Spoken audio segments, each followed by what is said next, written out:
వికారాబాద్ కుల్కచర్ల హత్య కేసులో పుట్టెడు దుఃఖంతో రోదిస్తోంది అలివేలు తల్లి సాయమ్మ. యాదయ్యకు అనుమాన రోగం, అందుకే ఇలా చేశాడని వాపోయింది. తన కూతురుని ఎప్పుడూ వేధించేవాడని చెప్పింది. ఇలా చంపాలని ముందు నుంచే ఆలోచన చేశాడని చెప్పింది సాయమ్మ. ఇంతకు ముందు పోలీసులకు ఫిర్యాదు చేసినా మారలేదని వాపోయింది. ఇద్దరు కూతుళ్లు చనిపోయారంటూ ఆసుపత్రి ముందు కన్నీరు మున్నీరైంది. మరింత సమాచారాన్ని మా ప్రతినిధి సాగర్ అందిస్తారు. వికారాబాద్ కుల్కచర్లలో యాదయ్య తన భార్య కూతురుని వదినని హత్య చేసిన ఘటన, ఈ ఘటన ఒక్కసారిగా కలకలం రేపింది. ఆ కుటుంబంలో తీవ్ర విషాదం. అయితే ఇప్పటికే అలివేలు తల్లి, ఇద్దరు కూతురులను కోల్పోయిన తల్లి సాయమ్మ ఉన్నారు. ఒకసారి అసలు ఎందుకు ఇలా జరగాల్సి వచ్చింది, గతంలో ఏం గొడవలు జరిగాయి అన్న విషయాలు మనం తెలుసుకునే ప్రయత్నం చేద్దాం. అమ్మ, అసలు ఏం జరిగింది? మీ అల్లుడు యాదయ్య ఇంతకుముందు ఎట్లా ఉండేవాడు, ఎందుకు ఇట్లా? ఇక పోయినంతకాలం ఒకటే సారు, పోయినంతకాలం ఒకటే కొట్టుడా, ఇక ఇల్లు పెట్టి గడబెట్టి కొట్టుడా. ఇక ఆ పిల్ల కూలిపోను, ఆ పని నీట్గా తయారు బట్టలు వేసుకొని నీట్గా తయారయ్యాలి, కూర్చున్నాలి. ఇక ఈ పత్తి తోట పోతుంటే ఆ పిల్ల ఇక నిన్న సాయంత్రం ఫోన్ చేసింది, కొట్టిండు. కొడితే ఇక నా బిడ్డకు ఫోన్ చేసింది, వచ్చింది. ఏ ఊరికే పోతారాంగి ఇదే నా యాదప్ప, పోతారాంగి ఇదే గొడవ, నా పిల్ల పెళ్లికి వచ్చే మంచిగా బతుకుండి అది ఇది అని చెప్పనికి వచ్చింది సార్. ఇంతే నా బిడ్డ. మా అబ్బాయి అయింది వెళ్ళడానికి, మా అబ్బాయి అయింది. ఇక పండుకోండి, తిండి పండుకోండి అన్నాడు అంట అని పండుకున్నారు. వేసిండు ఇక నా పెద్ద బిడ్డ అక్కడ సారు, అక్కడ సారు పిల్లగాడు గుండె ఆపరేషన్ అయితే ఆ పిల్లాడు చచ్చిపోయా, పిల్లాడు చచ్చిపోయా. ఇప్పుడు పిల్లగాడు ఉండడు, అక్కడ అయిపోయా, అక్కడ అయిపోయా సారు. ఉన్నాయనన్న బతుకుతుంటారు సార్, అంత ట్రాన్స్ఫర్నా ఈడికి ప్రాలదరా సార్ కాలమైన వాడి చెప్పిన. నా భర్త కూడా చచ్చిపోయా, చెప్పి ఈ పని చేసిండు. ఏం చేస్తాం సార్, ఇంతే తప్ప నిర్ణయం ఏం లేదబ్బా. ఈ మళ్ళీ ఏ బిడ్డను వస్తుంది అన్నాడు, పండుకోండి అంటని చెప్పిండు. పండుకున్నారు. ఇక పండుకున్నంత ఈ పని చేసిండు. ఇక మీకు కూడా ఫోన్ చేసి చెప్పింది అమ్మ మీ పాప? నా బిడ్డ నడిపామ మధ్యాహ్నం 1 గంటలకు చేసింది. చేస్తే చిన్నపిల్లని చూసిరా అంటని చెప్తే ఇంటికాడ ఉన్నాడంట. ఇక అంత ఆలోచన చేసుకున్నాడు, ఆలోచన చేసుకొని ఫోన్ చేసింది వేరే వాళ్ళ చెల్లితోటి. ఇక నేను ఆయమ్మకు చేసింది, మళ్ళీ పెద్ద ఆయమ్మకు. ఈ పెద్ద ఆయమ్మ ఉరికితో పోయింది చాలా కాడ పిల్లలకు. దగ్గరేనా పెద్ద ఆమె కూడా ఉండేది కుల్కచర్ల నుంచి? ఈ కోసికి సారు అన్నుంటి బలదరపాలకి వెళ్ళి కోసికి 20 రూపాయల ఛార్జ్ అవుతుంది. ఈతల బస్సుకు వచ్చింది. ఈ బస్సుకు వస్తే ఎన్ని మాటలు ఆడికి పోతారంగ పిల్ల పెళ్లికి అయ్యాదప్ప బతకాలే చెప్పడానికి. ఊకే గొడవలు అవుతున్నాయి కాబట్టి వాళ్ళకి చెప్పడానికి, సర్ది చెప్పడానికి పోయింది. ఇంతకుముందు కూడా గొడవలు జరిగినాయా చాలా సార్లు? చాలా కాడ జరిగినాయి. జరిగితే సార్ వాళ్ళు చెప్పి కంప్లైంట్ ఇస్తే, కంప్లైంట్ ఇస్తే అయిపోయా. కంప్లైంట్ కూడా ఇచ్చాము. మరి కంప్లైంట్ ఇచ్చినప్పుడు పోలీసు వాళ్ళు ఏమన్నా? వాళ్ళు అండ్రి మస్తాండ్రి, వాళ్ళు చెప్పిరి కొట్టదాన్ని ఈ పని చేసేసాడు. ఇక ఈ పని మంచాలు మేపుకుంటున్నాడు బాగా. అసలు ఎందుకమ్మా ఇంత కోపం, ఎందుకు మీ అల్లుడికి మీ కూతురు మీద? అనుమానాలు సారు. మేము పోతే కూడా కుండ ఏర్పాటు, గిన్నె ఏర్పాటు, కడవ ఏర్పాటు, ఇంత అనుమానాలు. ఎందుకు అనుమానిస్తుండే అమ్మ? అసలు ఏమైనా జరిగిందా ఇంతకుముందు గొడవ? ఆయమ్మకి ఏం జరగలేదు, ఏం చేసలేదు. ఆయమ్మ తప్పు కూడా చేసలేదు. నా బిడ్డనే, నా బిడ్డని నాకే మస్తు బాధపడుతుండే. కానీ పెద్ద ఆయమని ఆర్చిపెట్టే సారు, ఆర్చిపెట్టి కూర్చునే. ఏమో అట్లా చేసలేరు నా బిడ్డలు, అసలు పాపమే చేసలేరు.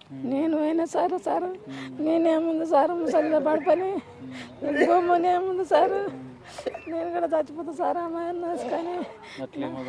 నా పెద్ద బిడ్డ చచ్చిపోయా సారు. నా పెద్ద బిడ్డ 3 బిడ్డలు సారు. కాయప చిన్నల్లుడు ఆయమ్మకి ఆపరేషన్ చేసినందుకు పోయిన సారు ముదిరపల్లెకు. ఆపరేషన్ చెప్పి ఈ అమ్మనే చెప్పించే కోసుకిలా, ఇద్దరు నేను చెప్పించి పాయ. నేనేమంటే కోసుకిలా సర్కార్ డాక్టర్ సారు. ఇంత తప్ప అబ్బా. ఇంతకుముందు గొడవలు అయినప్పుడు మీరు కూడా వెళ్ళి మాట్లాడిర్రా అమ్మ, అసలు ఎందుకు ఇట్లా గొడవలు జరిగి పెద్ద మనుషులలో కూడా పెట్టి మాట్లాడిర్రు అని చెప్తున్నారు?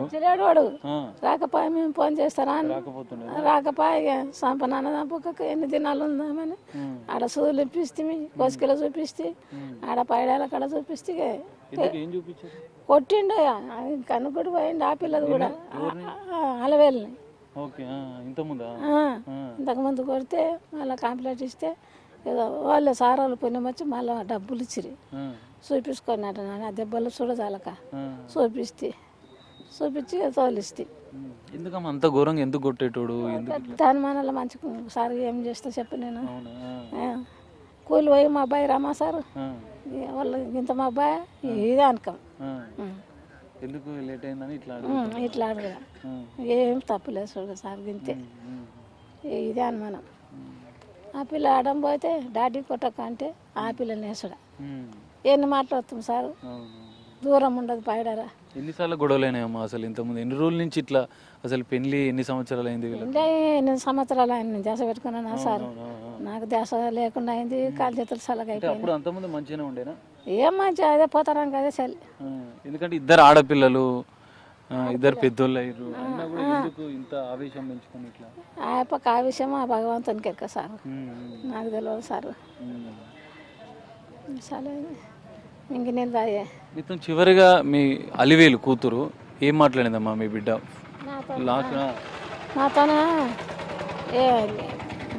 ఏం మాట్లాడపా అమ్మాయికి ఇట్లా జాడం పెట్టుకుంటున్నాడు అంటే ఫోన్ చేసిందా మీకు ఇట్లా గొడవలు జరుగుతున్నాయి వాళ్ళ అక్కకి చేసింది వాళ్ళ అక్కకి చేసింది నాకు నేనేం ముదిరేపల్లి కాడ ఉంటా నాకు చేసలేదు వాళ్ళ అక్క చేస్తే వాళ్ళ అక్క దబాయించి పోయింది చూడుగా ఏమని చెప్పింది మీతో అప్పుడు చివరికి ఏమైనా మాట్లాడిందా అంతకుముందు అంతకుముందు ఏం మాట్లాడలేదు ఈ గొడవల గురించి ఫోన్ ఇవ్వకుండే ఫోన్ ఇవ్వకపోతుండే ఫోన్ ఇవ్వలేడు ఫోన్ ఇవ్వకుండే మాట్లాడడానికి ఫోన్ ఇవ్వకుండే ఏమి మీతో ఏం చెప్పింది అలివేలు నాతో 40,000 కలిసేయలేదు వాళ్ళ అక్కకే ఫోన్ చేస్తే అక్క వచ్చింది మళ్ళా గొడవలు ఏం కట్టుకుంటారు పిల్ల పెద్దగా అని ఆయమ్మ అప్పుడే వస్తుండే కానీ ఆ సార్ చెప్పిండు ప్రహ్లాదరావు సార్ చెప్పందాడు కొట్టకరే అది అని అన్నాడు అంటే కొట్టండి సార్ అన్నాడు ఇక మా అబ్బాయింది రాతరుకుంటే పొద్దుగాల వదమని పండింది సార్ ఈ ఆడపిల్ల ఒక్కటి మబ్బులో చదా సార్ పండింది ఈ పని చేసాడు చూడు సార్ అంతకుముందు మంచిగా ఉండేటోడా ఎప్పుడన్నా అసలు పిల్లల్ని కూడా ఎందుకు ఇంత దారుణంగా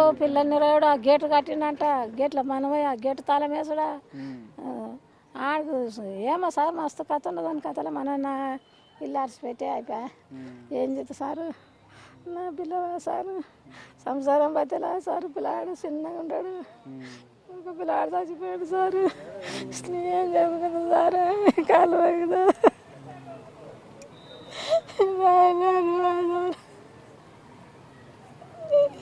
పిల్లాడు ఎక్కడ అడ్డమాడు చచ్చినా సారు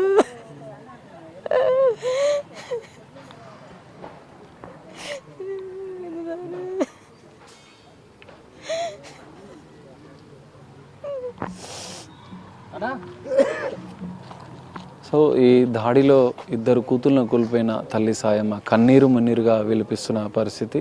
తరచూ గొడవలు జరుగుతుండే అనేక మార్లు మేము పోలీస్ స్టేషన్లో పెద్ద మనుషుల సమక్షంలో కుటుంబ సభ్యుల సమక్షంలో కూడా ఎన్నోసార్లు చెప్పాము మారుతానన్నాడు, కానీ మారకుండా ఇంత దారుణంగా నా ఇద్దరు కూతుళ్ళని మనవరాల్ని అత్యంత దారుణంగా హత్య చేశాడంటూ కన్నీరు మున్నీరుగా తల్లి సాయమ్మ విలపిస్తున్న పరిస్థితి కనిపిస్తుంది.